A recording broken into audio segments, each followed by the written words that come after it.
Thank you, Joan. Well, I hope you all had a wonderful experience with the dolphins and the whales and got your download. Yeah. You get your download.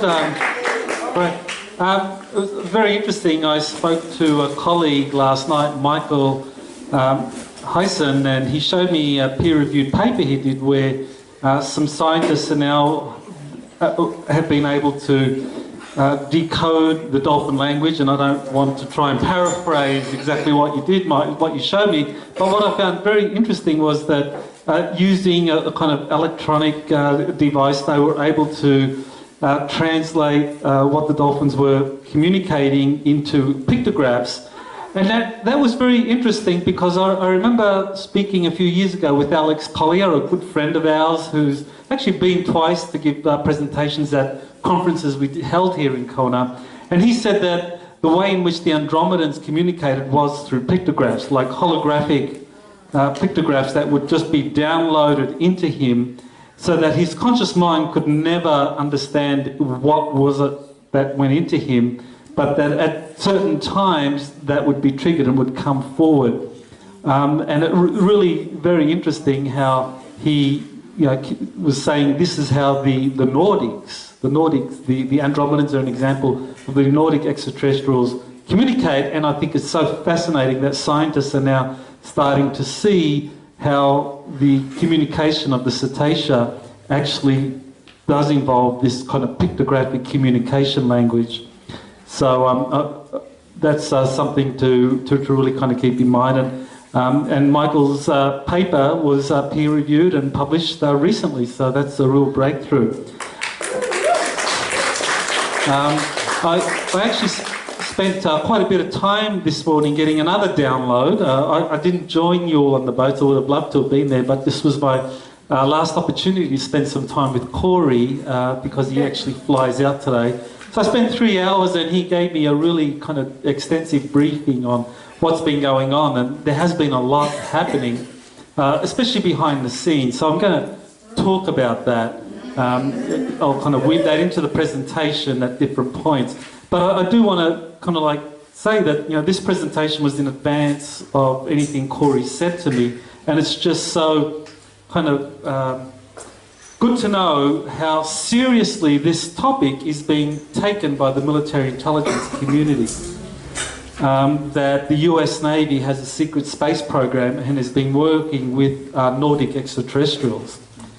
And as I'll talk in the presentation, I'll mention another program that has been kind of like abducting Corey. But the way Corey described it, how this topic is now being taken seriously by the military intelligence community, who only 6 months, a year ago, kind of viewed all of this as really kind of airy-fairy nonsense that was a product of some creative disinformation from some agency, is that he's saying that there are more and more people running the military intelligence programs who are becoming very angry because now, as the way Corey described it, he said that these people running this secret space program associated with the military intelligence community viewed themselves, quote, as the tip of the spear, but now they realise that they're the effing Coast Guard.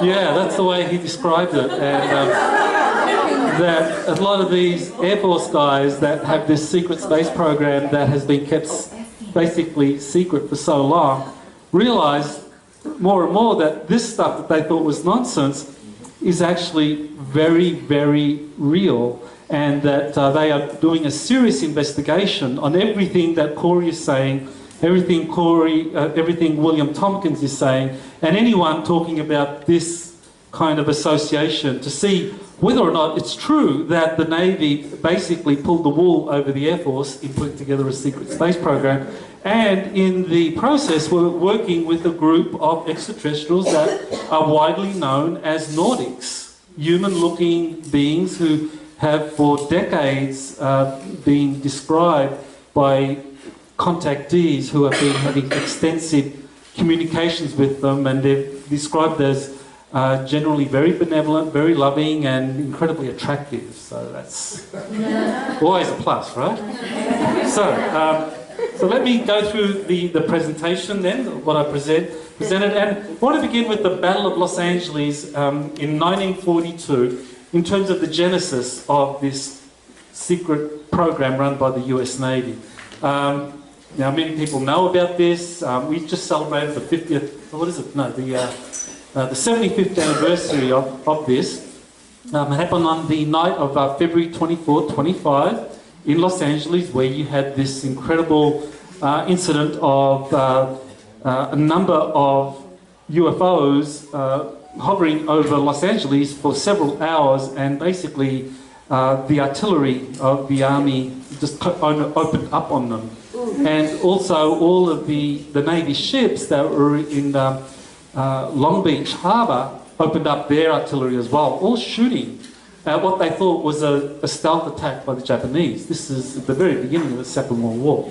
So, that's a well-known incident. Now, Bill Tompkins was there, and I thought, rather than me describing what happened, I'll just read out what Bill Tompkins said he saw, because he actually was living there in Los Angeles at the time. So he said, quote, "Just after midnight, the air raid sirens and anti-aircraft guns of the coastal artillery woke up everyone. We ran out onto the street and saw a large round craft above 7,000 feet up, floating in the air above us. It slowed to a stop right overhead and remained stationary. It was lit up by 8 searchlights while anti-aircraft shells burst all around and against it. Most of the shells exploded on the bottom of the craft. We just couldn't believe the thing hadn't exploded or been shot down. 3, then 5 other ships appeared near it. Some of the searchlights as well as the anti-aircraft teams focused on each one as they passed the first object. Eventually the first craft slowly departed as well." So that was Bill Tompkins, and he describes it in his book, Selected by Extraterrestrials. So it's kind of in the introduction to that book. Now, the official reaction by the military was very interesting. The US Navy, the Navy Secretary at the time was Frank Knox, and he basically said this incident was really nothing more than just jittery nerves. People were seeing things in the sky, and the artillery people, highly trained, they were just jittery, after the Japanese attack. So nothing to worry about. Folks, let's move on. There's a real war to be fought. Don't worry about this LA incident, right? The Army Secretary, Henry Stimson, was a little more forthcoming. He said, this incident was real. There was something up there. We don't know what it was, but it was real, and the artillery guys, were doing their job. They weren't, getting high on Mai Tais or whatever. They were doing their job. So what really happened? There's a document that was released, one of the Majestic documents, that said that 2 of the UFOs, two UFOs were recovered after that incident. That these 2 UFOs were then taken. One was recovered by the Army, and one was recovered by the Navy. And one or both of them were taken to Wright Field in Dayton, Ohio for further study. Now, Wright Field has been, since the very beginning of the development of the aviation industry, the centre for aeronautical research. So that's where the Army and the Navy had a lot of their top secret or their most advanced aeronautical programs to study experimental craft. So one or both of these UFOs were taken to Wright Field for further study on February 25th, 1942. So I just want to emphasise that date, that one of these was taken, if not both, to Wright Field on that day. So this is a Majestic document basically describing that happening. Now, this is an FBI document, a memo that shows that Wright Field has been the place where UFOs are taken for study by the Army Air Force. Later on, the Army Air Force became the US Air Force, but up until September 1947, we're talking about the Army Air Force, and they took anything of advanced aeronautical capabilities that appeared to be of foreign design was always taken to Wright Field for study and evaluation. So this is an FBI memo. So this is a genuine document saying that a craft was recovered from Roswell. We all heard about Roswell, and that craft was taken to Wright Field. So this is another document showing Wright Field is the centre of the study of UFOs. So the Navy's intelligence program was run by the Undersecretary of the Navy at the time, James Forrestal. And according to Bill Tompkins, what happened was that very early on in the war, Forrestal had been contacted by Nordic extraterrestrials. They were communicating with him, and they were passing on information to him that would be very relevant to the war effort. So it meant that during the Second World War, the Nordics were helping the US, as well as other countries in the battle against the Axis powers. Now, as I will talk about later on, this is because there was another group helping the other side. But James Forrestal is very important because this man was a contactee, right? So, and he rose to become not only the Secretary of the Navy, but he became the first Secretary of the Defence, of the Department of Defence in 1947. So he was a very important man. And in 1949, he was assassinated. He was thrown out the window of the Bethesda Naval Medical Centre. I think it was the 16th floor. He was thrown out in a staged suicide. And it was because he wanted the policies concerning the cover-up of extraterrestrial life and of the cooperation with the Nordics. He wanted all that to come out. But there were those that wanted to keep it secret, and so we know who won that fight.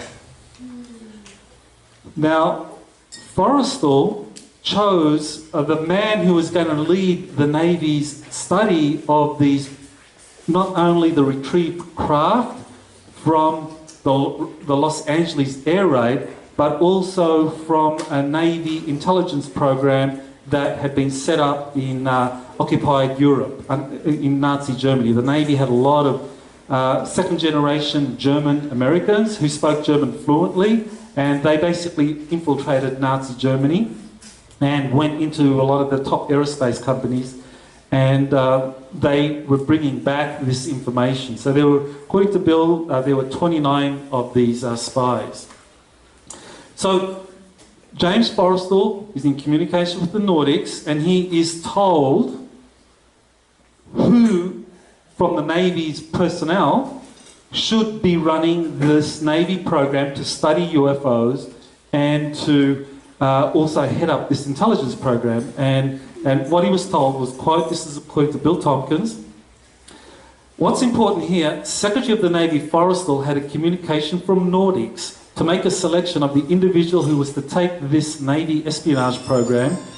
What's important here is that of the 37 admirals that could have been picked to handle this, an individual who had not been influenced by having graduated from Annapolis or gotten all of the incorrect information about everything on this planet, which is misinformation that's been given to us by the Reptilians for at least 5,000 years controlling this planet, end quote. Well, that's a pretty remarkable thing to say, that the Undersecretary and Secretary of the Navy, Forrestal, was told, you know, you should pick this guy because his mind is open enough and he's competent enough to be able to understand the principles by which these anti-gravity technologies work. And if you went for a conventionally trained scientist or naval officer who's gone through university and your Navy programs, his mind is going to be so conditioned that he is not going to be able to understand this phenomenon. And I talked about Bill Tompkins, how on Monday, where he would be delivering these briefing packets to these different departments, different aerospace programs, think tanks, and he would deliver these briefing packets talking about what the Navy spies had been discovering in occupied Europe in terms of the Nazis' anti-gravity programs. And he said that a lot of the times he was kind of all but thrown out because the experts, the scientists and engineers just couldn't believe this stuff was for real. And so he said often he was being thrown out. Now what's relevant here is that Corey, in his briefing today, this morning, said that the same thing is happening to him because he has been given information from these people running the Air Force secret space program who want who want to find out what's really going on. So they've got a kind of exchange, an information exchange program, where Corey tells them stuff about the Navy's program, tells them stuff about the Sphere Being Alliance, and the Air Force secret space program guys tell Corey stuff about what's happening behind the scenes in terms of the intelligence community, this present presidential administration, and also has been helping set up meetings, briefings for Corey, where Corey will go and give a briefing to a group of influential people, VIPs, people in prominent positions in the aerospace community, in think tanks, and tell them about the secret space programs and about the Sphere Being Alliance and the Navy's program and the Nordic cooperation with the Navy over the years. And Corey said that basically the same thing is happening to him now as happened to Bill Tompkins back in the 1940s. A lot of these top scientists, engineers say, yeah, this is such a load of BS, I don't believe it, and they get up and walk out. And the ones that remain kind of like sit there bemused and kind of like giving, that they're just putting up with it, that it's just a tall story.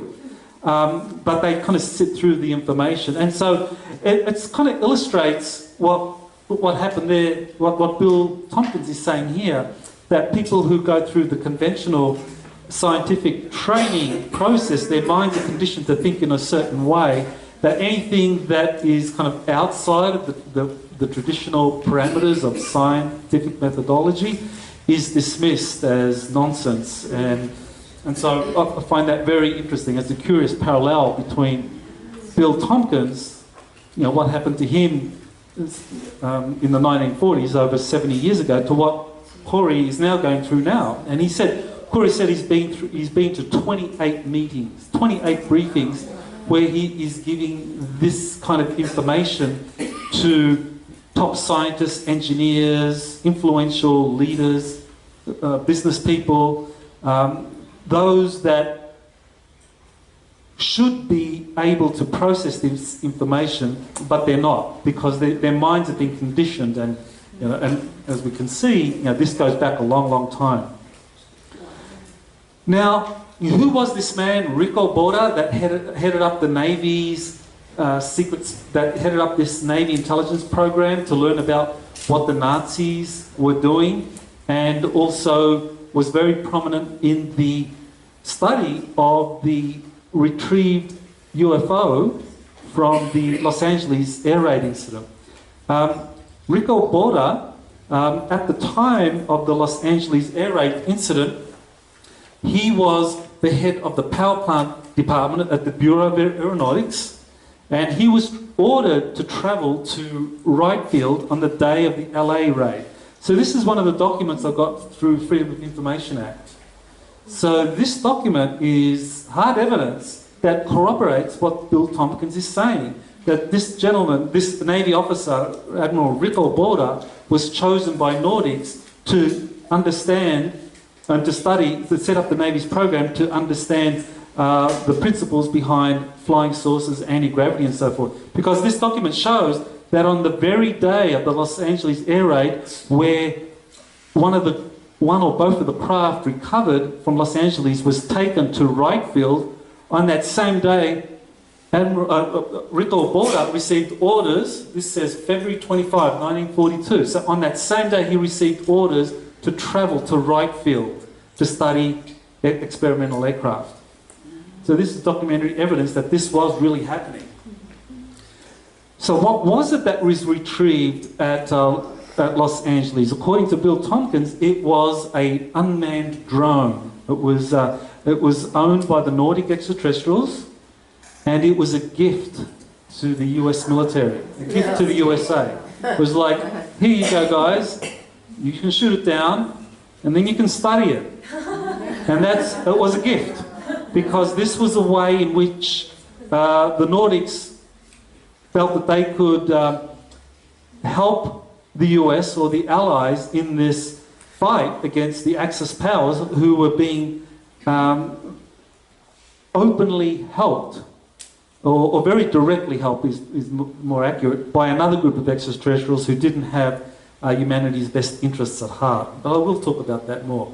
So Admiral Borda had his official duties was the Assembly and Repair Officer at the Naval Air Station from 1942 to 1946. But in the evenings, he would lead this covert Navy program with 29 spies in Nazi Germany. And I talked a little bit about that on Monday, so I won't cover that again. Here's a document, again, through the Freedom of Information Act, that shows that Rico Borda, that he, during his work for the Navy, was the man, the Navy's point person to understand experimental aircraft. So this document shows that on September 30, 1942, Borda was ordered to travel to these 5 top experimental aircraft research facilities. One was the US Army Air Force Experimental Station at Muroc, California, which is now Edwards Air Force Base. The other one was Douglas Aircraft Company, which was in El Segundo, California. And I'll talk more about the Douglas Aircraft Company shortly. Northrop Aircraft Company, which today is the parent company of Northrop Grumman. Then you have the Naval Air Station, San Diego, which has always been the Navy's kind of premier combat aircraft facility for studying and upgrading combat aircraft. And then you have Consolidated Aircraft Corporation, which I believe has been incorporated by Boeing Institute, the Boeing Aircraft Company. So Borda's aeronautical expertise made him a very important man in the Navy's study into experimental aircraft. So basically this guy, Admiral Borda, he was the one that really needed to understand what were the Nazis doing in terms of advanced aerospace technologies, and could the Navy replicate this? Could they study it, evaluate it, and then reproduce it at the right time? So that was his job.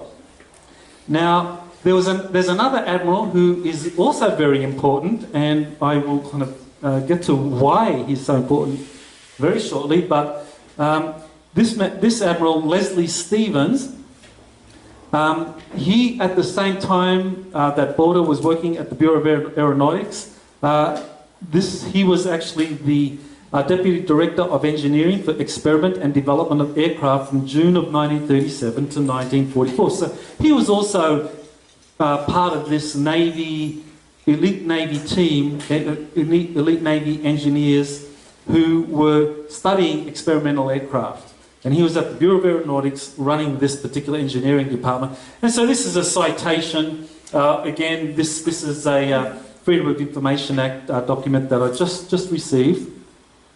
So you're seeing it for the first time, which basically cites his exceptional engineering, scientific and technical abilities that was understood by the Navy to be top-notch and really helped the Navy understand experimental aircraft. As you could imagine, he's the Deputy Director of Engineering for Experiment and Development of Aircraft. So that was his expertise, and he was very good at it. And Bill Tompkins said that the briefing packets that he was assembling based on the briefings of these Navy spies who were talking about the Nazis' anti-aircraft, so the Nazis' anti-gravity technologies and flying saucer programs, that Bill Tompkins took those briefing packets to this department, and that Stevens had access to those documents. So Stevens knew about the Navy's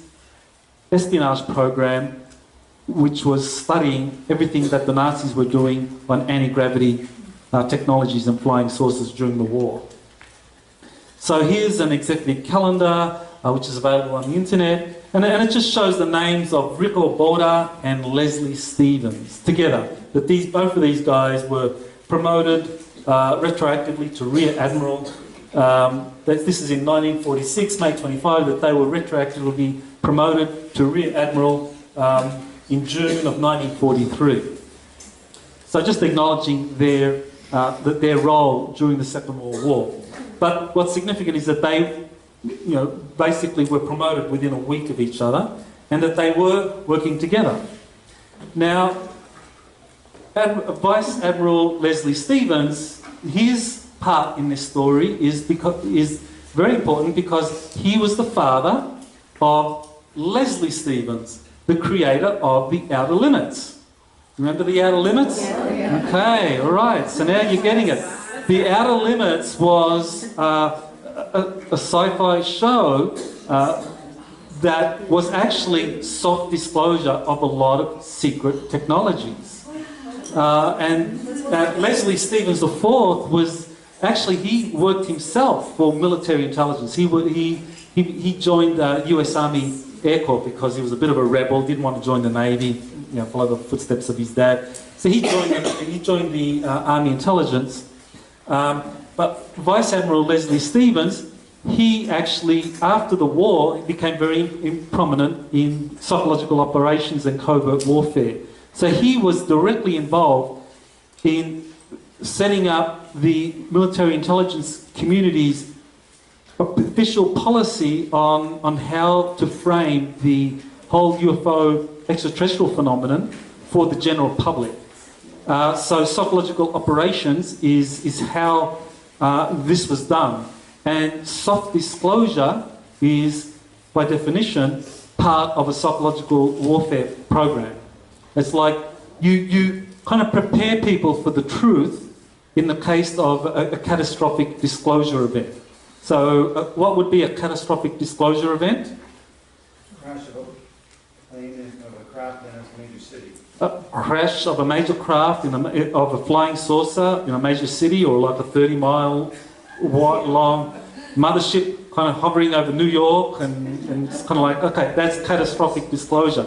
So a psychological warfare program conditions people for that kind of event. So Leslie Stevens was involved in that, both the father, Vice Admiral, and the son, Leslie Stevens IV. So information was coming out through the Outer Limits that was soft disclosure.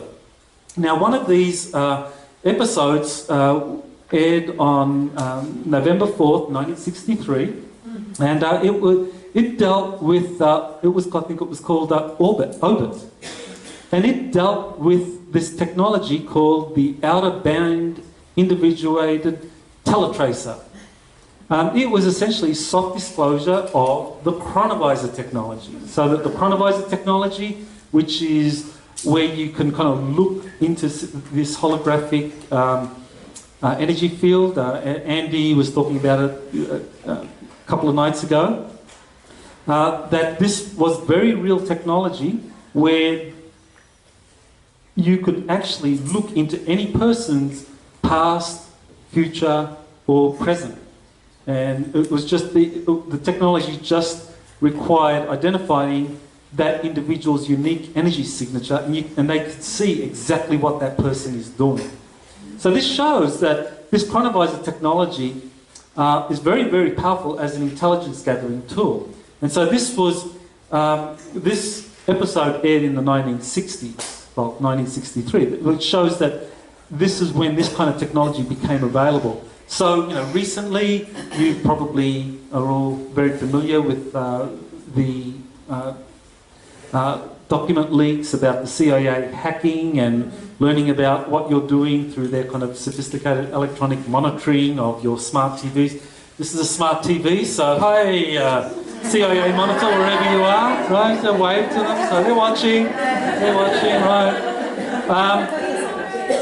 But really, that's really old intelligence gathering technology. Now we just learn about it now, but in the 60s, they were doing that, the same thing, through this Orbit technology. Okay, so this is where it's going to get really exciting, because now we're going to learn about exactly who Leslie Stevens divulged some of this stuff to. Anyone want to guess who Leslie Stevens told? Spielberg, okay. Spielberg. Not quite. Okay, so Andy Bashaugal tells us about the chronovisor and Father and Eddie and so forth, that this was developed. So he talked about that, when was it, Tuesday? Okay, so who did Leslie Stevens tell Was it Spielberg? No, this other guy. This other guy, Gene Roddenberry. Yes.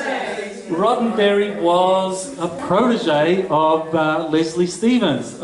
Gene Roddenberry, in 1963, he was the producer of a failed series called The Lieutenant.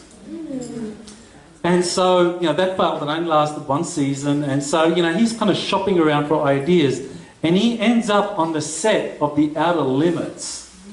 And he basically sits at the feet of Leslie Stevens and absorbs everything Stevens is telling him about classified programs, what's really going on with the Navy, the Army, Air Force, or the Air Force. Leslie Stevens is sharing all this stuff because Leslie Stevens was himself an intelligence operative, and his job was to actually put out through the media what was really going on. So he was doing it in Outer Limits. So who better than someone like Gene Roddenberry, who's really kind of shopping around for an exciting sci-fi series to kind of distill a lot of these ideas. So that's what happened. Stevens began to tell him about the secret space program that the Navy had developed or was developing, and its collaboration with a Nordic space navy. So who were the Nordic space navy? So the US Navy's secret space program and Star Trek, what is the connection? Well, you can see the Nordic extraterrestrials, the Vulcans, playing a very similar role. The Reptilians, the Klingons. This is all soft disclosure. This is a way of preparing not only the US, but the whole planet through a sci-fi show, what's really going on out there in case of some catastrophic disclosure event.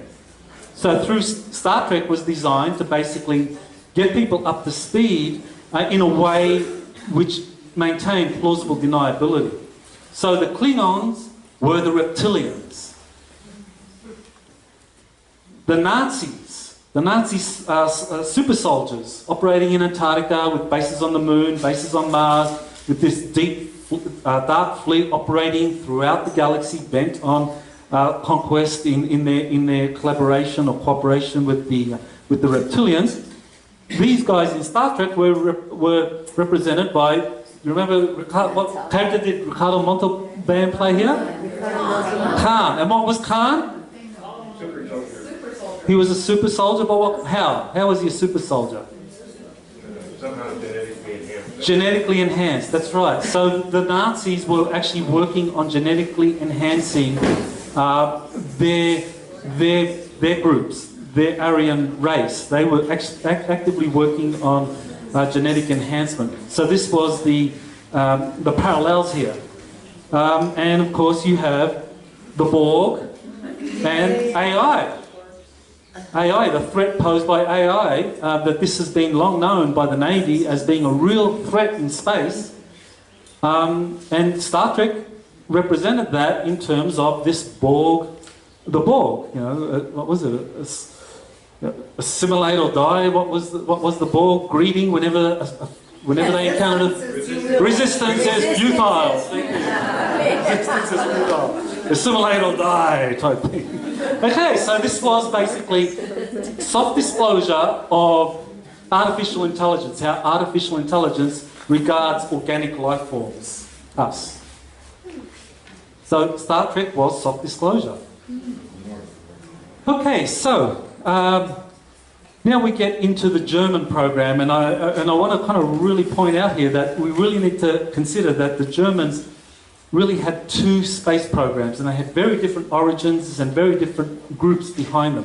So at the very beginning, Maria Orsich was contacted by Nordic extraterrestrials around 1919, and she forms the Vril Society.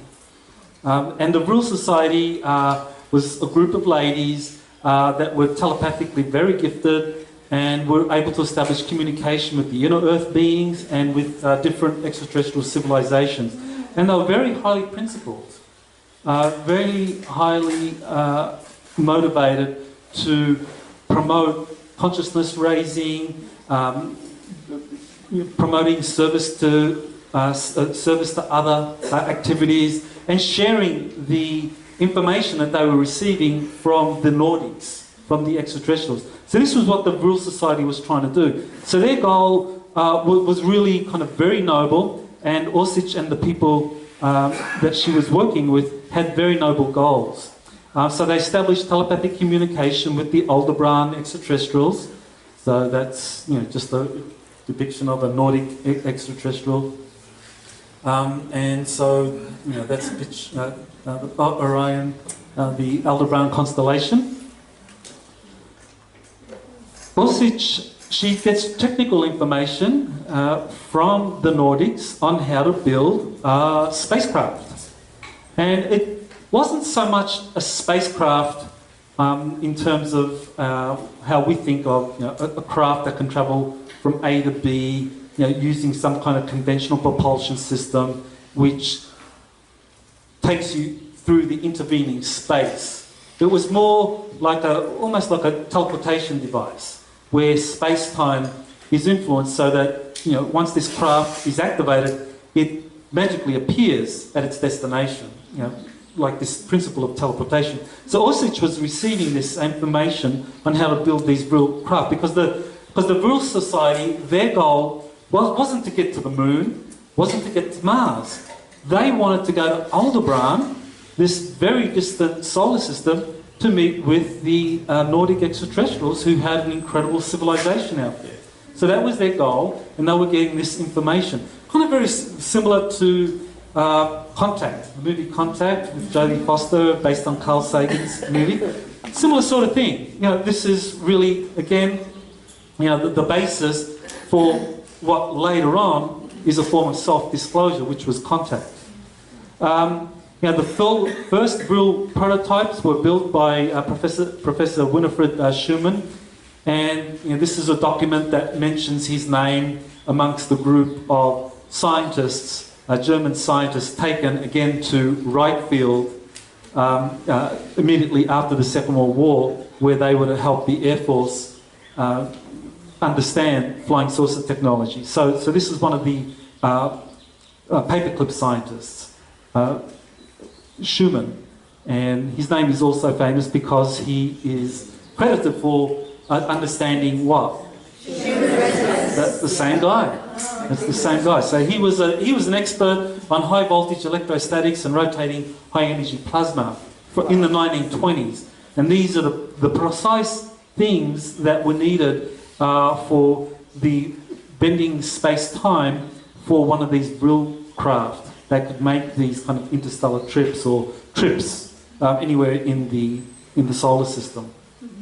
So this is all in the my 2015 book, Insiders Reveal Secret Space Programs. So you can learn more about Winifred Schumann and the Vril Society in that one.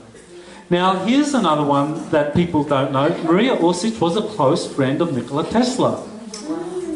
She and Tesla were sharing a lot of information because they were pioneers. They shared very similar goals.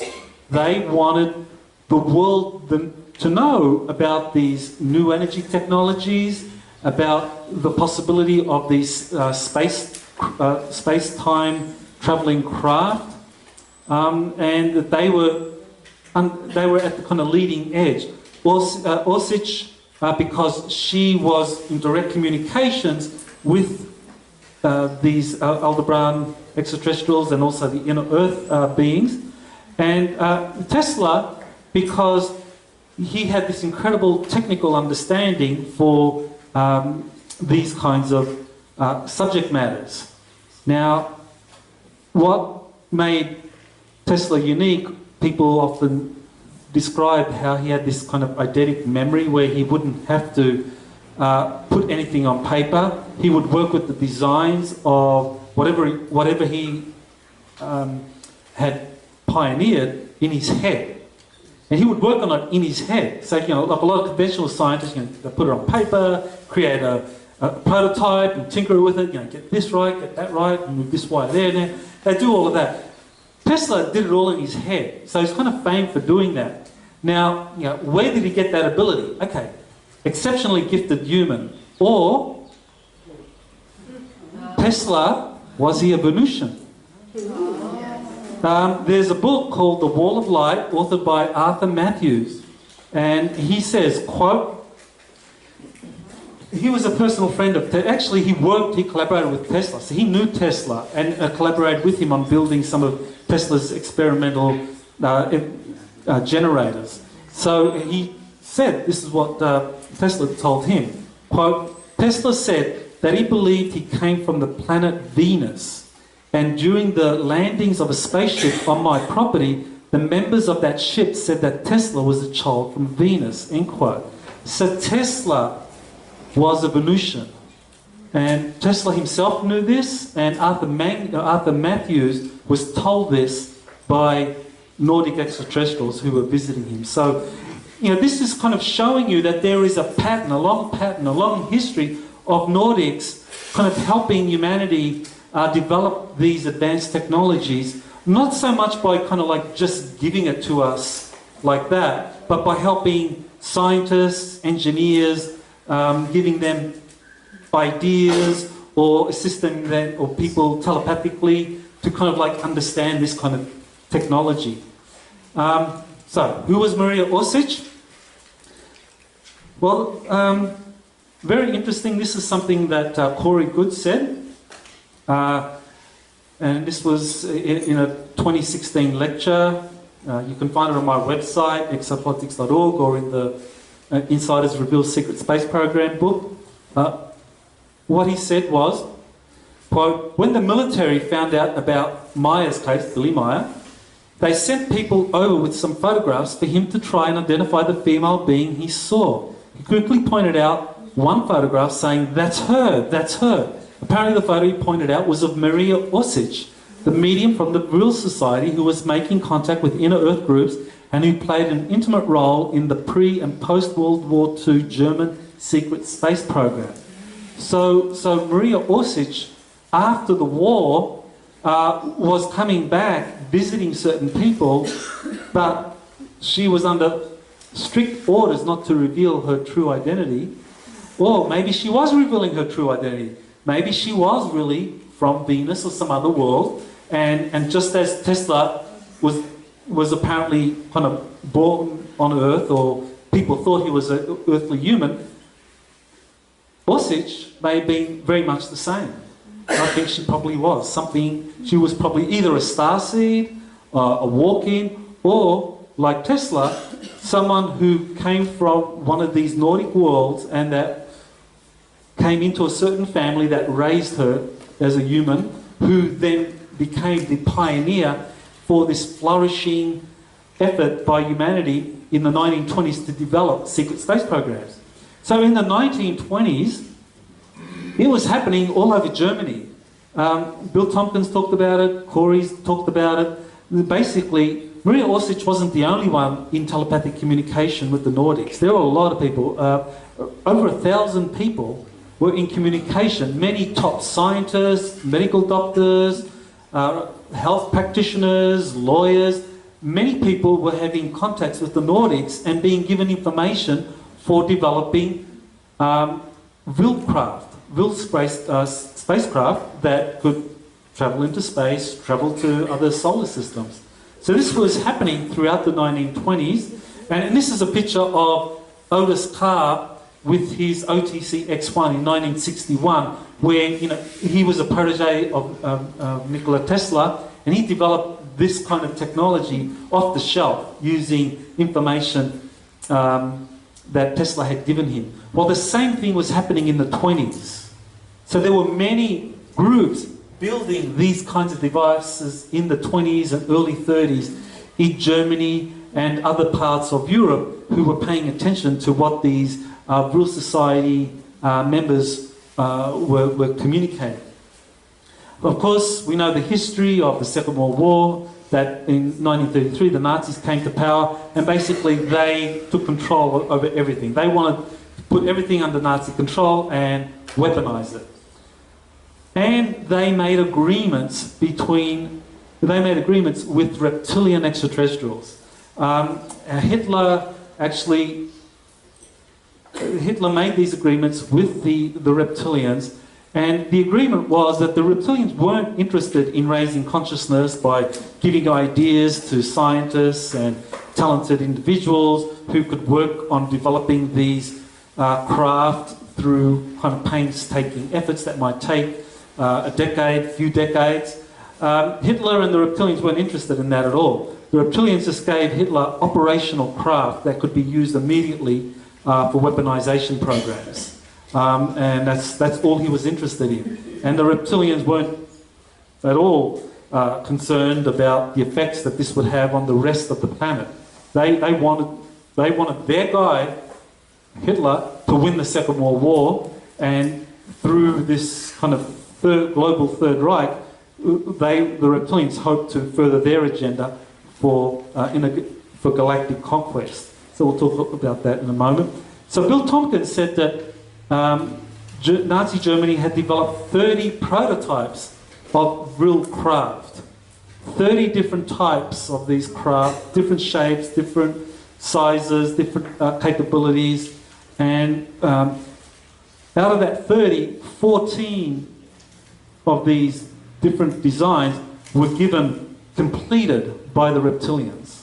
The rest had been developed through civilians. People like Osage, the Will Society, developed kind of the majority of these craft. But 14 of them, almost half, were given completed to the Nazis because the reptilians wanted the Nazis to win the war and were giving them completed spacecraft. So now that gives you a little bit of an idea why it was that the Nordics gifted these drone spacecraft to the US military in the Los Angeles air raid. Because the Nordic philosophy was not to directly intervene in human affairs, but because they were seeing what was happening in Germany, that these agreements had been reached, they realized that if they didn't kind of intervene, that things could kind of turn very badly, not only for our planet, but for the galactic community.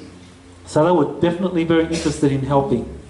So the reptilian aliens helped the Nazis build a secret space program in Antarctica. And they began, out of Antarctica, to build these fleets for interstellar conquest. So this was a kind of big picture endeavour, not just a matter of kind of conquering, winning the Second World War and becoming a dominant civilization on the planet. It was also a matter of building fleets of craft that could be used for galactic conquest. So this is what Bill Tompkins said in an interview, Pope, and he's talking about the German alliance with the reptilians. Part of their program was set up and structured to parallel a reptilian battle group program to go to other star systems planets and do the same thing that Germany was going to do to Europe and to this planet. Holy cats! The thing went way beyond world conquest. Again, what we just said about this was the tip of the iceberg of what they were doing. Already reptilians were doing it to other stars, planets, all over this area of the galaxy. So that was Bill Tompkins when we did an interview back, it was published on Exo News TV back in early 2016, where he was talking about the goal, the ultimate goal of this reptilian German alliance.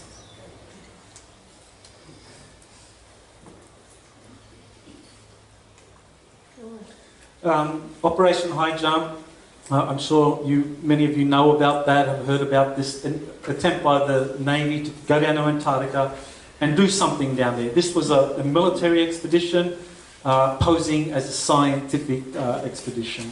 But really it had military functions. I mean, you had an aircraft carrier battle group going down there with thousands of Marines and sailors, aviators and so forth, to find out what was going on in Antarctica and to assert US control over Antarctica.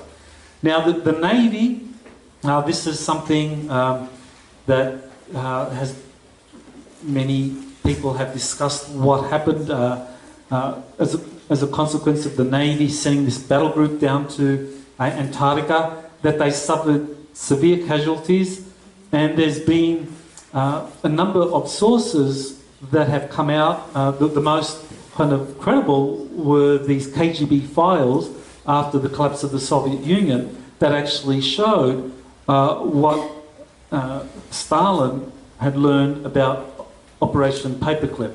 That basically fleets of flying saucers flew out of the ocean and attacked the battle group and decimated it. And this is something Bill Tompkins and Corey Good have also said the same thing, that there was a significant defeat suffered by the US Navy at the hands of this space, of these flying saucers that the Nazis had developed in collaboration with the Reptilians in Antarctica. So then you have the Nazi UFO flyover in 1952. Now, when I first learned about this, the literature I read was that, well, this was an extraterrestrial event, while according to Bill Tompkins, Corey Good, and another whistleblower, Clark McClelland, these actually were Nazi UFOs. As a consequence of that, agreements were reached with the Truman and the Eisenhower administration, where basically there was an exchange of information and resources between the Nazi German program out of Antarctica, which had also by now established the presence on the moon, on Mars and elsewhere, with the US. The US had things that the Nazis lacked. The US had a tremendous industrial manufacturing capacity that the Nazis couldn't match, and they also had vast manpower. And the Nazis had incredible know-how. They had the information because they had a secret space program that they had developed that went back to the 1920s. So they had like a 20-year jump on anything that the US military could produce when it came to these anti-gravity craft. So there was an agreement reached, and so through that agreement, resources were shared, and each thought that they could outsmart the other. There were people in the Truman, Eisenhower administration who thought, we beat them on the battlefield, we'll outsmart them in these negotiations and we'll get everything they have and then we'll just obliterate them. And the Nazis thought, well, these dumb Americans, they got lucky in the Second World War, we took on too much, we'll get them, we'll do it stealthily this time. So they both tried to outsmart each other, but according to Corey and Bill Tompkins, the Nazis were more successful. They really did infiltrate the military-industrial complex. It wasn't completely taken over. There were holdouts, and different branches of the military-industrial community kind of sided with the, or worked more closely with the Nazis, but other groups held out. And in particular, the Navy. The Navy held out. And this is why the Navy very early on established, or the Navy was recognised by these Nordic extraterrestrials as the one American institution that could hold out in this kind of massive effort by these Nazi reptilian groups to infiltrate and take over the US totally. Their goal was not to just infiltrate, it was to completely take over. But the Navy was the one institution that could hold out. And that's why the Nordics invested so much in the Navy, and that's why the Navy's space program ultimately emerged because of this cooperation. Now, William Tompkins, he, in his books, and in the most recent book I just have come out, the US Navy's Secret Space Program, I discussed Bill Tompkins and his testimony of how the Navy chose different aerospace companies, and in particular this company, the Douglas Aircraft Company, to kind of work closely with them in developing future Navy space battle groups. So why Douglas Aircraft Company? I mean, today Douglas Aircraft Company doesn't exist. It's been taken over by Boeing Aircraft. But during the Second World War, the Douglas Aircraft Company was a giant.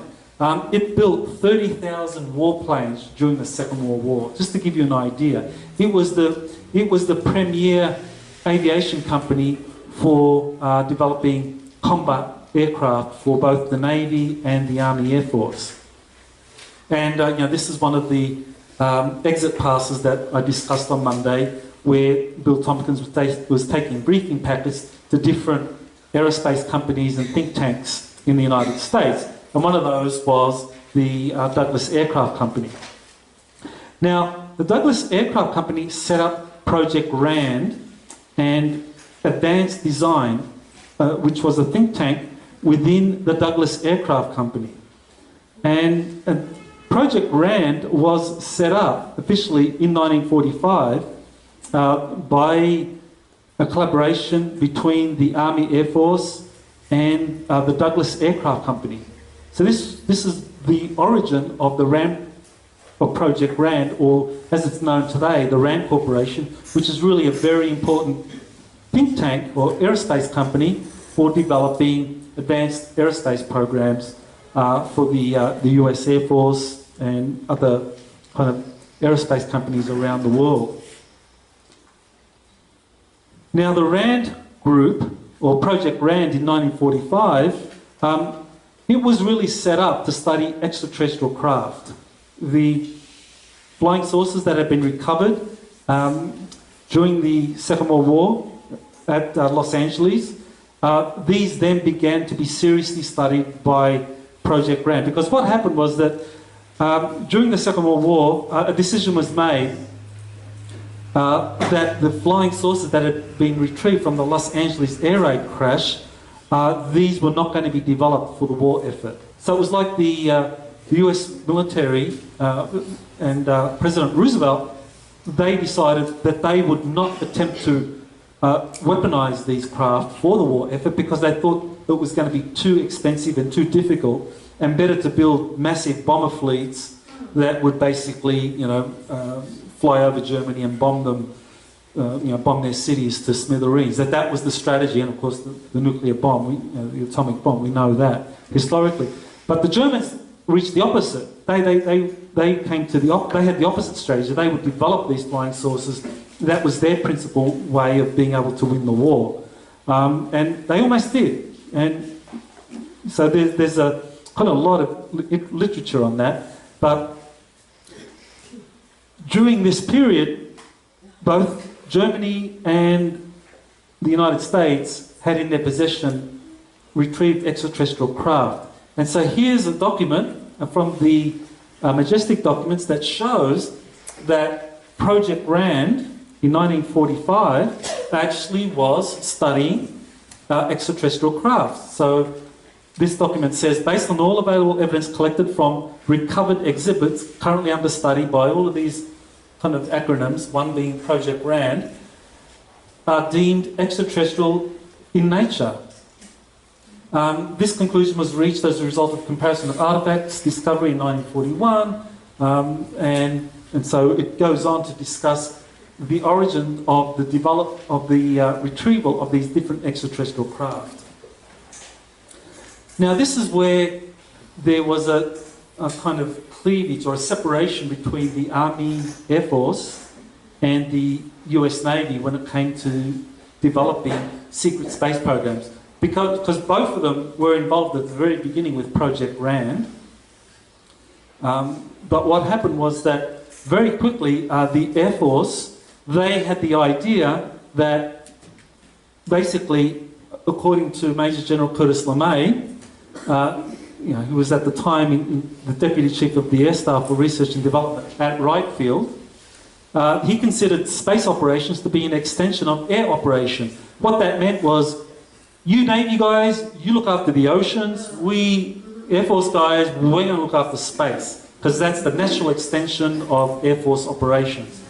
And so the Navy guys said, oh, okay, fair enough, you can go for it, we're not going to fight. And so the Navy kind of more or less disappeared from the scene, and the RAND Corporation basically put together this study, together with the Douglas Company, on developing the world's first experimental world-circling spaceship. So that came out in 1946. So this came out of the cooperation between the Douglas Aircraft Company and the Army Air Force. So, did the Navy just say to the Air Force guys, all right, well, we'll give it up to you. You guys are such good negotiators and you say and do all the right stuff, we'll hand it over. Well, I don't think so. So basically the Air Force, with their different supporting military groups, created this secret space program that is focused on space surveillance. So you have the National Reconnaissance Office, the Defence Intelligence Agency, the National Security Agency, all collaborating in putting together the resources and the know-how and keeping this all from the public domain for a secret space program that would basically monitor everything happening on the Earth and everything coming in from deep space. Kind of like the way in which the US Coast Guard protects the United States territory. So the Air Force, basically the Coast Guard, the planetary Coast Guard. So they were doing the same thing. Oblivious to the possibility that the Navy was doing anything at all in space. But the Navy were interested in space. They were very interested not in Earth surveillance, because that didn't interest them. They were interested in projecting naval power into deep space. The Navy was very interested in flying aircraft carriers, space carriers. Did anyone know that in 1931 to 1933 that the US Navy actually had these flying aircraft carriers? These are aircraft carriers. They were flying aircraft. They were built out of dirigibles. They were filled with helium, and basically the aircraft would fly out underneath, and there was a grappling hook here, and the aircraft would be taken up into this craft. Now, this kind of craft, is the prototype for what was it in the Captain America? What was was it the Winter Soldier where they had these kind of flying aircraft carriers? Yeah, this was the prototype for that. So here you have the grappling hook for these flying aircraft, or for these aircraft that would be captured by these dirigibles, the USS Akron, that would then take them up. And so this literally was a flying aircraft carrier, and the Navy in the 1930s pioneered this. But they continued to study this after the war and develop it, but secretly. So there was this kind of separation between the Project RAND and advanced design in the Douglas Aircraft Company. And this is something that William Tompkins talked about in his book, By Extraterrestrials. He says, quote, "I've been flying up to Douglas from Naval Air Station, North Island, San Diego, since spring 1943. Now, 7 years later, it had been over a year since the divorce. The atmosphere in the tank was thick with overwhelming tension and resentment. The personnel who had been forced to stay with the family, that is the Douglas Aircraft Company, were hit the hardest. Those who wanted to stay but had to leave also had strong feelings." So this kind of shows that in 1948 that there was a kind of separation in this top secret study group that had been set up in the Douglas Aircraft Company. 2/3 of the engineers and scientists went over from Douglas to this newly created company called RAND Corporation, and the remaining third stayed with Douglas. The 2/3 who went to the RAND Corporation, those guys continued to work with the Air Force, the Army Air Force. The guys that stayed at Douglas, they worked pretty exclusively with the US Navy. So the Douglas Corporation is a kind of very important company in terms of the evolution of these secret space programs in the United States, and the separation paths between the US Navy program and the US Air Force run program. So Bill Tompkins in his book described working at Douglas Aircraft Company from 1951 to 63, and how anti-gravity was studied. So there's a document in his book, and also I discussed this at length in the newest book, the US Navy's Secret Space Program. So there's lots of documents for those that are interested in documentary proof that this is real and this has happened. And the interesting thing in my Corey's briefing this morning, he said, up until recently, the military, the Army, Air Force, or the Air Force people involved in their secret space program who had been abducting him and interrogating him, they went through a process. They went through a process of waking up to this being real. Initially, they thought that it was all nonsense, and they were just kind of pumping him with drugs and forcing the information out of him. Who you're working with, who's putting out this information, because you guys are leaking classified information, and we want to find out who's responsible and basically take them in. They didn't believe for a second that there were these 8-foot-tall birds that were basically working with Corey Good as their delegate, who would go to meet with these different secret space programs and different extraterrestrial alliances. They thought, what a load of baloney, who's smoking that pot type thing. But they have slowly awoken to this being very real, and that now they are doing an information exchange with Corey, where they take him, where they have meetings with him, and he tells them what he's learned recently from the Secret Space Program Alliance and the Sphere Being Alliance, and they tell Corey what's going on in Antarctica, what's going on with this presidential administration, and a lot of other things that Corey then has been given authorization to go give briefings to different leading experts or corporate owners, high-powered lawyers, anyone that is involved of this kind of in these upper echelon programs that are relevant to these secret space programs. Because a lot of the companies and the think tanks and the personnel who work with the Air Force secret space program don't know about the Navy's program. And what Corey said was that Sigmund is the senior Air Force official who was responsible for the initial interrogations and kind of like forceful removal of memories and information from Corey, but that Sigmund has transitioned from being very skeptical and doubtful of Corey's information to now being very open to it being real, and that they are now devoting significant resources to studying all of this information. So the Air Force is now trying to work out whether the Navy really does have a secret space program and whether they're working with Nordics, right? Because the Air Force have had their own agreements. They've worked, the only groups that they have been familiar with are the Evens, which are the Greys, the Tall Whites, which Charles Hall has talked about at length, and the Reptilians. And they have heard of these Nordic groups from the Orion system, but they're kind of like very mysterious. They keep a distance. They don't kind of intervene. But that's all that Sigmund and the Air Force Secret Space Program knew about. The idea that Nordic extraterrestrials have been helping the Navy and have been infiltrating human society for some time is something that they didn't believe was possible. But this is precisely what Bill Tompkins is saying is happening.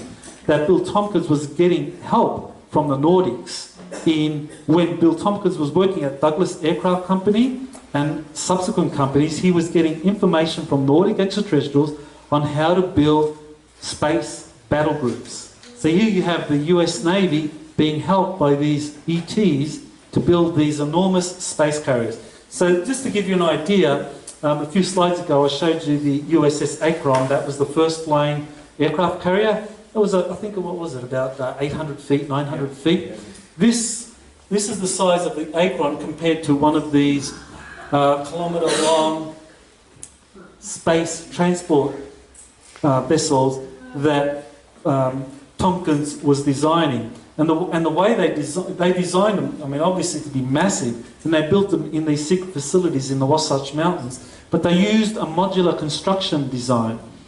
So because they couldn't be constructed using conventional engineering techniques, especially as we understand it today.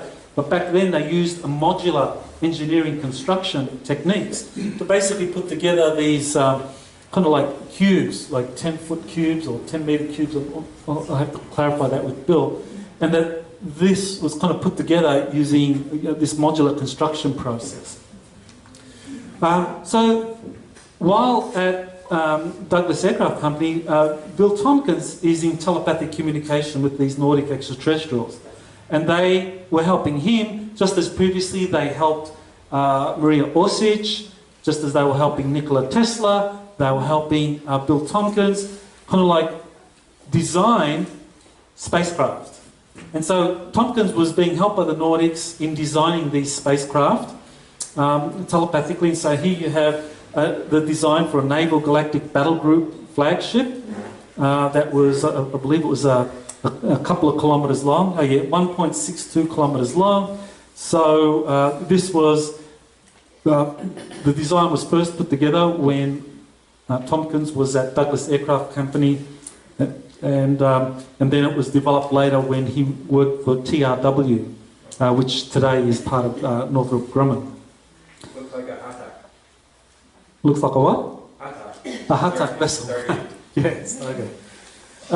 So this shows you the design for the spacecraft carrier. You have these triangular vehicles, kind of like going in, like the TR-3B. I discussed that on Monday. These things are like 600 feet wide, but look how they are in relationship to this spacecraft carrier, kind of tiny in comparison. So these were huge craft that were being designed at Douglas Aircraft Company and TRW in the 60s, the 50s and the 60s, and Tompkins was a part of that.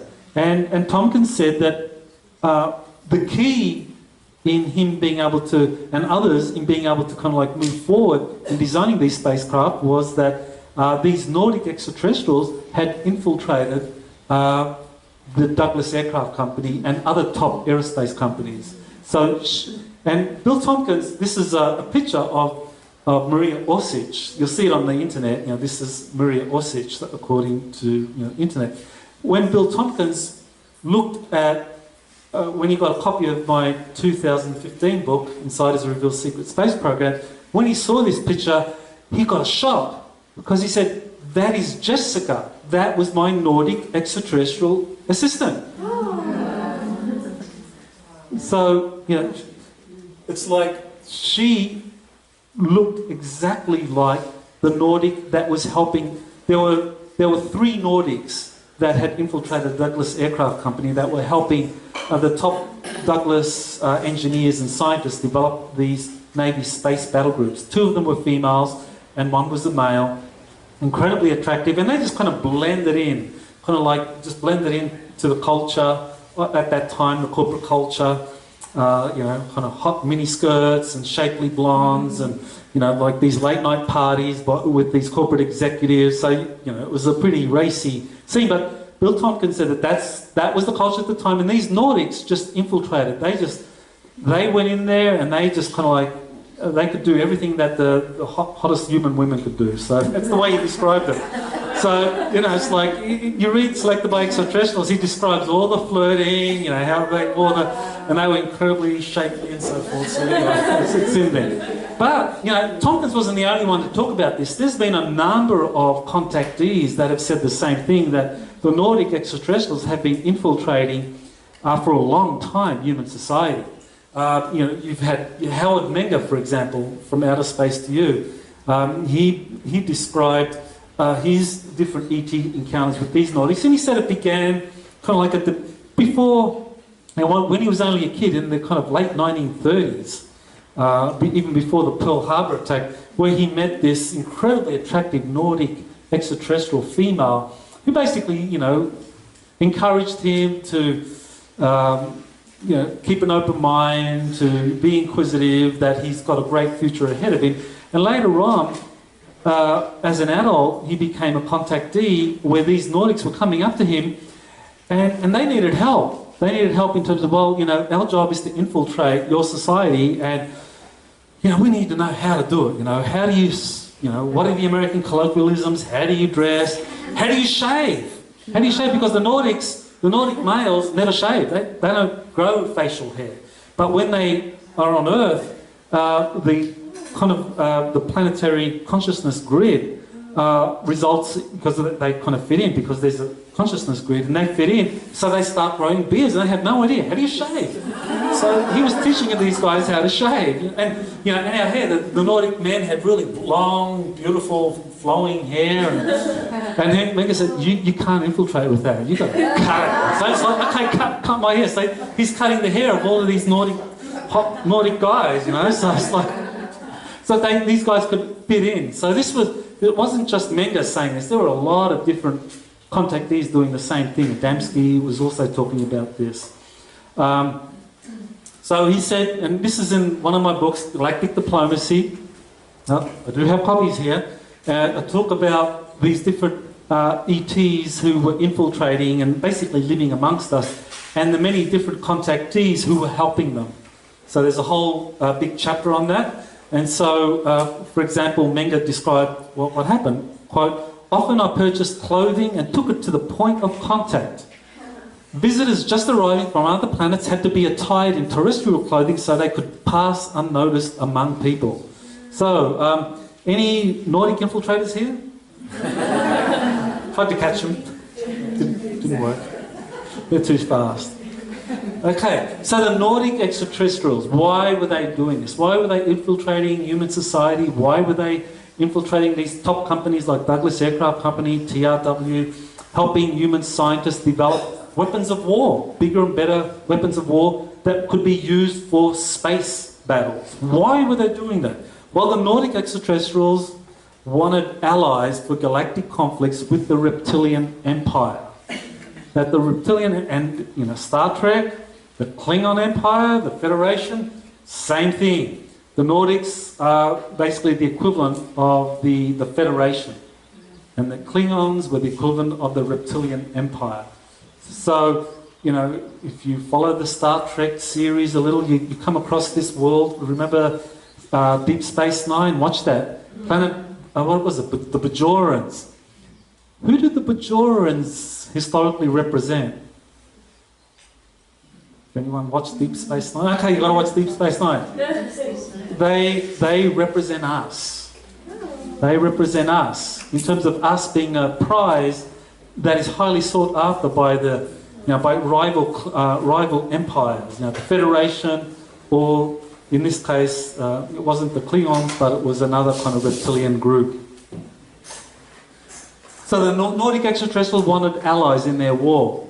So the US Navy secret space program was helped from the very beginning by these Nordic extraterrestrials to build these space battle groups. And the Navy were very smart. These are smart guys, really smart guys. If you're a researcher like me, I think I mentioned it on Monday, you do a search on any Air Force general, lots of information. Navy, you get nothing. So the Navy are very good at keeping secrets. And they were very successful because the Navy didn't tell the Air Force anything. They didn't tell the CIA anything. They didn't tell the Defense Intelligence Agency anything, even though that kind of came up much later. But the Navy kept it to themselves. And they kind of did this very stealthily behind the scenes, using their tremendous scientific facilities out of China Lake in California, and their facilities in the Wasatch Mountains in Utah to build this stuff. So all attention was placed on what the Air Force was doing in Area 51. Well, Area 51, there is a space program that is run out of Area 51. It involves these TR-3Bs and so forth, and Tom DeLonge is doing a great expose of the secret space program out of Area 51. And up until recently, the Air Force thought that was the real space program. Now we know that the real space program, or the most advanced space program, was run by the Navy out of the Wasatch Mountains. This is where they built their space battle groups and continue to build space battle groups. Where is that? In Utah, near Salt Lake City. Okay, so here you have the Nordic extraterrestrials helping the US Navy.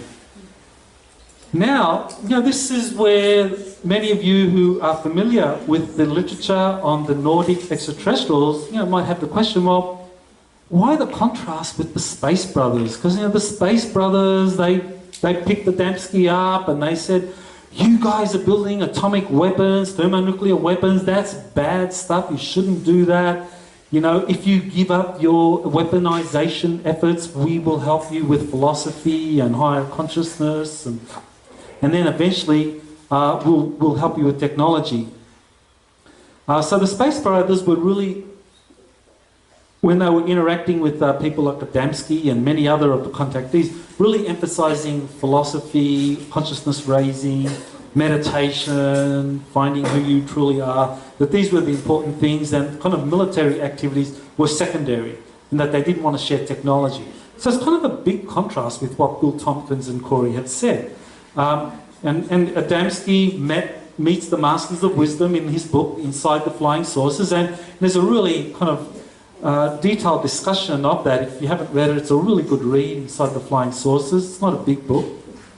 So he told, this Master of Wisdom meets with Adamski, and he told him that human society is too aggressive, and that any advanced technology wouldn't be shared with us, otherwise it would be weaponized.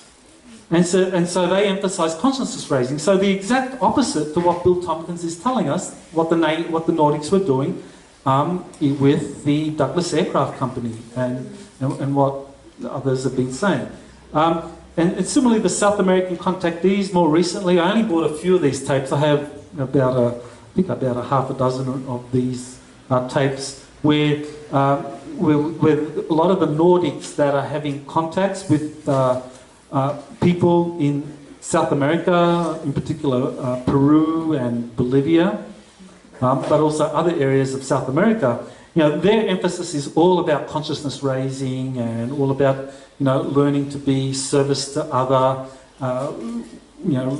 developing this kind of unity consciousness, and getting all the way from this idea of kind of developing technologies that's secondary to consciousness raising. So this raises a profound question: why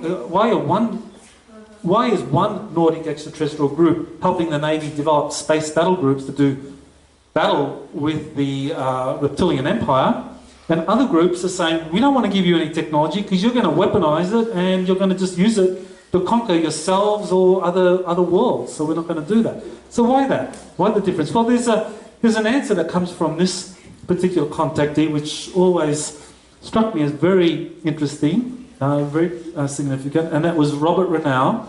And he was working with Wendell Stevens, a very famous researcher who's passed now, but he actually came to Kona and gave a presentation at one of our conferences in, I think it was 2006. He was here and talked about the contacts, the Nordic contracts that he was familiar with. So anyway, Bob Renau said that one group of Nordics, the Galactic Confederation, are strict non-interventionists, while the Alliance of Worlds, another group of Nordics, or human-looking extraterrestrials, are more interventionist. And this, to me, is kind of similar to human politics. Like, for example, during the Balkan Wars, I'm sure many of you probably remember what happened there. You had the European peacekeepers going in there, saying, well, if we got both sides to talk and kind of like hold hands, and they'll be able to negotiate an end to the conflict, and that's the way to go. But that didn't actually end the conflict; it kept on going. Then eventually the US did its thing and began the bombing campaign. But it kind of emphasises two contrasting approach by groups that are kind of historically and philosophically very closely intertwined. Same genetic stock. Americans come from European nations, but had very different approaches to resolving conflict. So it's not too hard to accept then that Nordic extraterrestrials would have the same philosophical differences. Some groups would be strict interventionists, do exactly what Adamski and Menger and Orfeo Angelucci and many other contactees have been saying, you know, raise your consciousness, meditate, be service to other oriented. And another group are like, you know, you guys are in deep doo-doo because, you know, these reptilians have infiltrated the highest levels of your government, your military-industrial complex. You better start acting against this, otherwise your world is not going to emerge from this. And this is something that I think we need to accept as a very serious problem. Alex Collier was kind of like one of those that referred to this. Alex said that the Andromedans told him, this is back in 1996, that the Andromedans, a Nordic group of extraterrestrials, told Alex, quote, there is no such thing as self-rule in the Orion Empire. That's the Reptilian Empire. There is only one nation on Earth with experience in self-rule, the United States. This is why the focus is on destroying the United States. This is the reason the Andromedans are coming back, because some 300 years into our future, there is tyranny that has all been traced back to our solar system. We're in the middle of it. So basically, 300 years into our future, which is the 23rd century, and what century was Star Trek depicted as taking off in? Yeah. 23rd century, right? That there's a galactic evil that occurred in the 23rd century, and it was traced back in time by the Andromedans to our historic era and to our planet.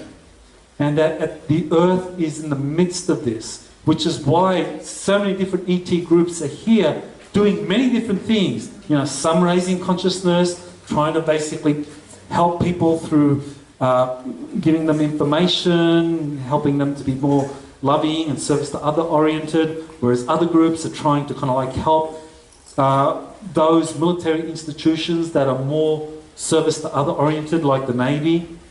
Not that the Navy are kind of like really good guys, because there's a lot of people in there that probably aren't really good guys according to our standards.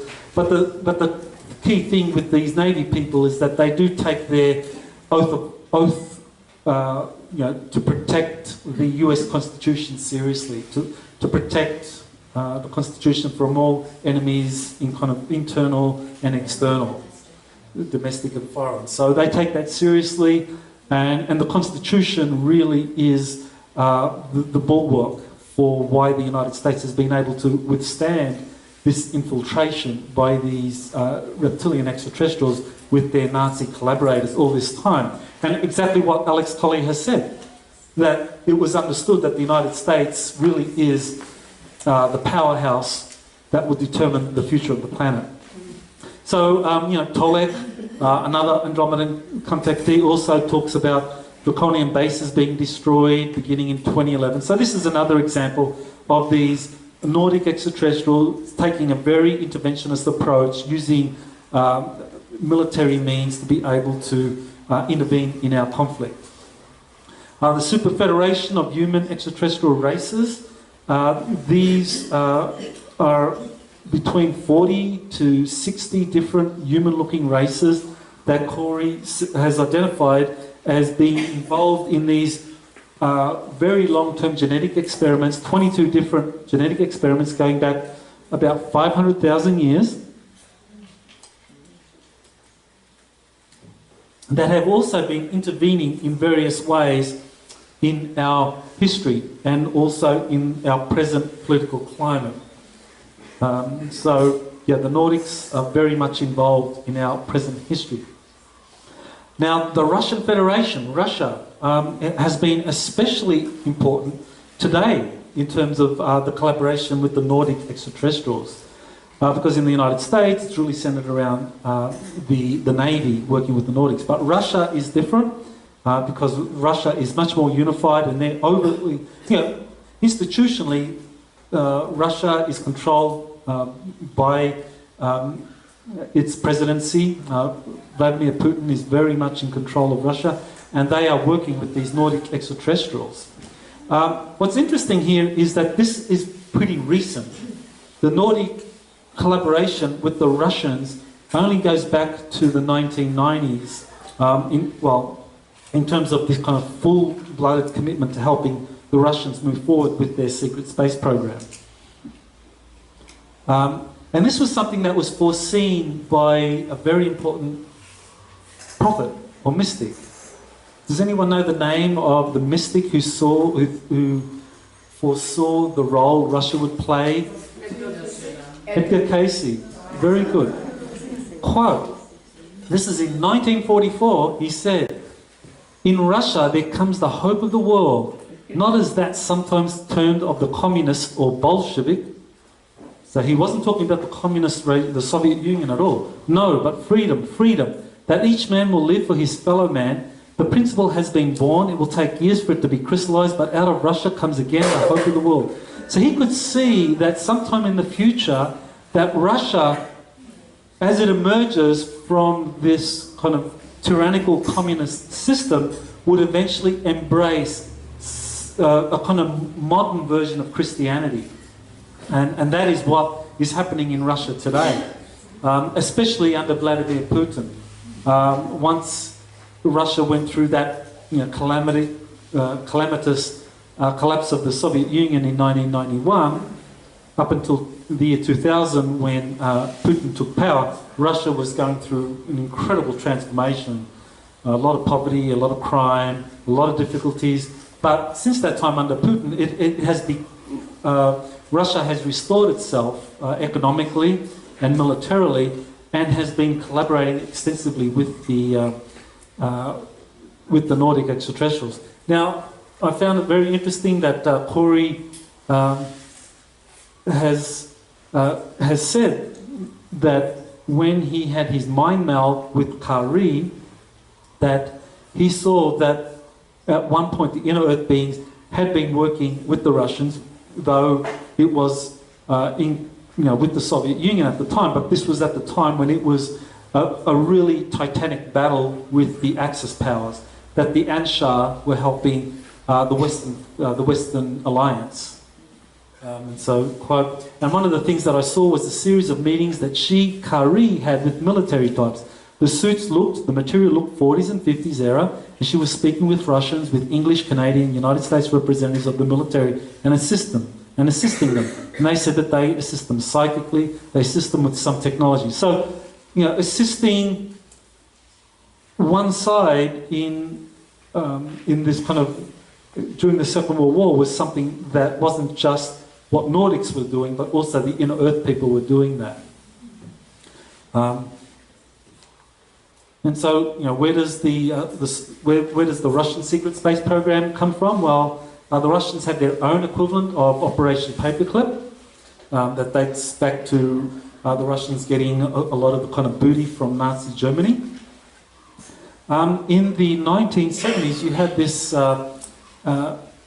whistleblower, Dr. Peter Beda, who worked for the Import-Export Bank for a number of years he was appointed by President Kennedy, and he was getting a lot of information. He was being fed a lot of inside information about these cosmodromes that had been developed by the Soviet Union, and that these were basically, as said here, that the first generation cosmospheres were weapons platforms that were electrogravitic, atomic powered, horizontally positioned by rocket thrusters, and somehow invisible to radar beyond about 40 miles, and armed with charged particle beam weapons. So this was in the 1970s and 80s, so the Soviet Union had by then developed something similar to what the Air Force had developed.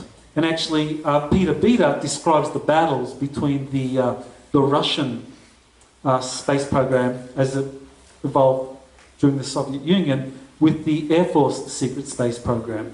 And it's very interesting for those of you who have read Tom DeLonge's Secret Machines. How many of you have read that? Secret Machines, Volume 1, Chasing Shadows. Wow, okay. All right, well. If you do read it, he describes basically this kind of battle, this struggle between the Russian space program and the Air Force space program. That goes back decades. What's that book called again? Who's the author from Secret Machine? The book is called Secret Machines, Sekret Machines, and it's authored by Tom DeLonge. Tom DeLonge, T-O-M, and his second name is DeLonge, D-E-L-O-N-G-E. ONGE. Take a look at that, but he describes this history of battle. It's a fiction book, but it's a nice way to kind of like learn about this history from the perspective of the Air Force and their secret space program and how they combated the Russians. So the Russian cosmospheres have evolved. Some of these were seen in early 2016 over the southern hemisphere. So these cosmospheres were basically in Earth orbit monitoring things. And Corey described them as being very active during the battle in Antarctica, early 2016, in terms of monitoring what was going on. The contacts between the Russian Federation and the Nordics is something that the Russian government has allowed to be linked into the public arena. And they do it by allowing prominent officials, public officials, to talk about contacts. So here you have a governor, Kirsan Lumshinov, who actually was contacted by these Nordic extraterrestrials in 1997, was taken up into one of their ships, and he then talked about it. He's given interviews and has talked about it for more than a decade in Russia without any problem at all. In Russia, he's been given prime time coverage. He was the president of one of the Russian republics. Then he was the governor. He was the president of the World Chess Federation. So this is a very prominent individual talking about his contact with Nordic extraterrestrials openly in Russia, but it just wasn't reported in the United States or the Western media as anything more than just a curiosity passing, this is some crazy Russian talking about contact with Nordic extraterrestrials. But he was never sacked, and Putin had full confidence in him. Also, the current Prime Minister of Russia, who previously was the President of Russia, Dmitry Medvedev, talks about a top-secret Russian program to monitor extraterrestrials living amongst us. The kind of whole Men in Black scenario, again, soft disclosure. Men in Black is soft disclosure.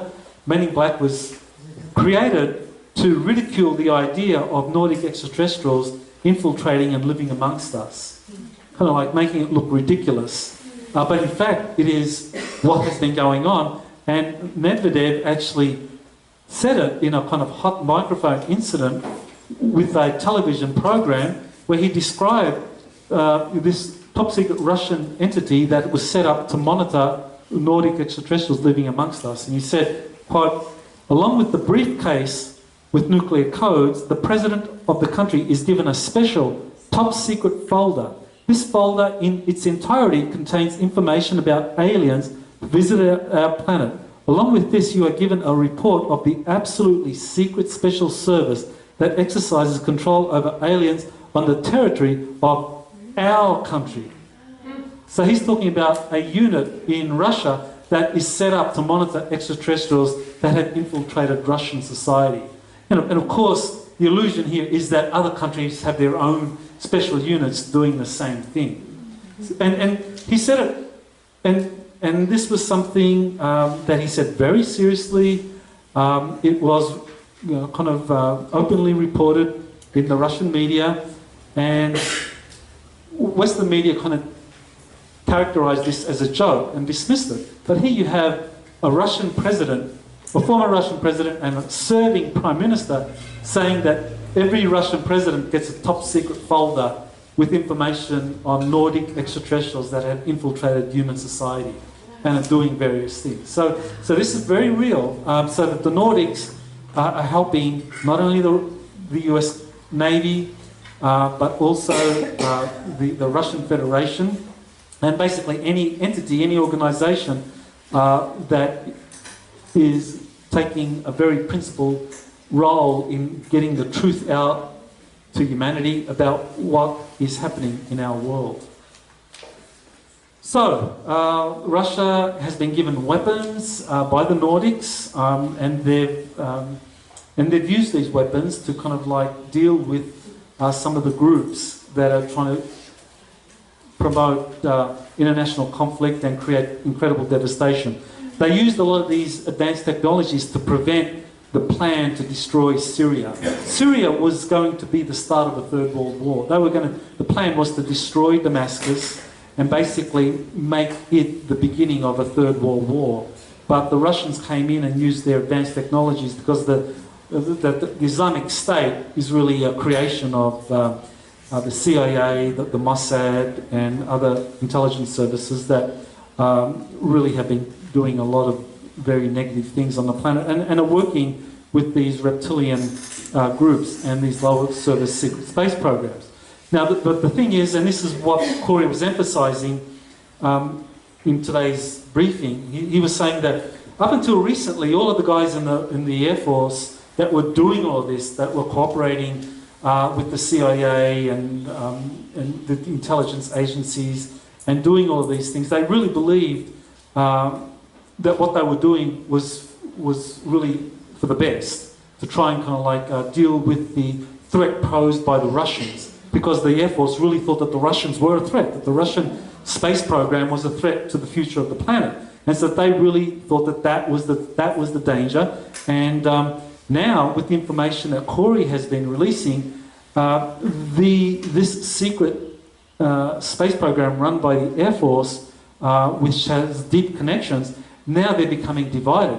And Corey says that they're now split, evenly split. And that they were previously going to roll out a limited disclosure program to basically say that, yes, there is a secret space program run out of Area 51 with these TR-3Bs, with these secret space stations orbiting the Earth that are run by the National Reconnaissance Office, and that, you know, we've established small bases on the Moon and visited Mars and so forth, and that's it.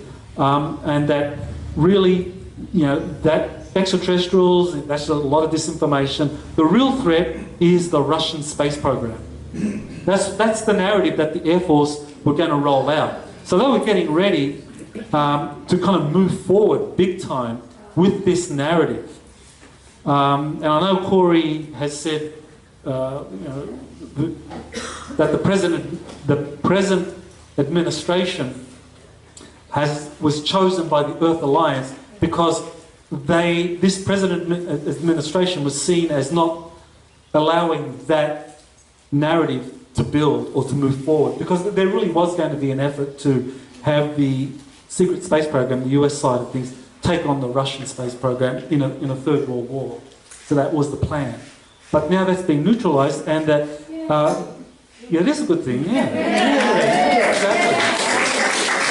And that these Air Force guys, this Sigmund, he is now feeding Corey a lot of information about the Air Force's secret space program, giving Corey a lot of information, and that's now kind of like coming out. And I'll be writing a series of articles over the next week about the briefing Corey gave me today, where I'll put out the latest intel on what these Air Force, what this kind of breakaway group in the Air Force are now revealing.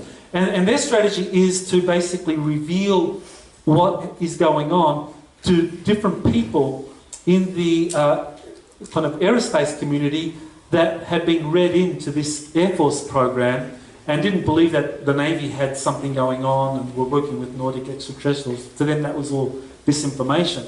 That now this breakaway group in the Air Force are now feeding that information to these other groups. So it really is a big breakthrough, because now Corey's information and Bill Tompkins' information is being very seriously investigated by these Air Force guys, and it's being pushed. It's being pushed to different sectors because they want the truth to come out. And Corey said, basically, he said, according to these Air Force guys, there are two possibilities here.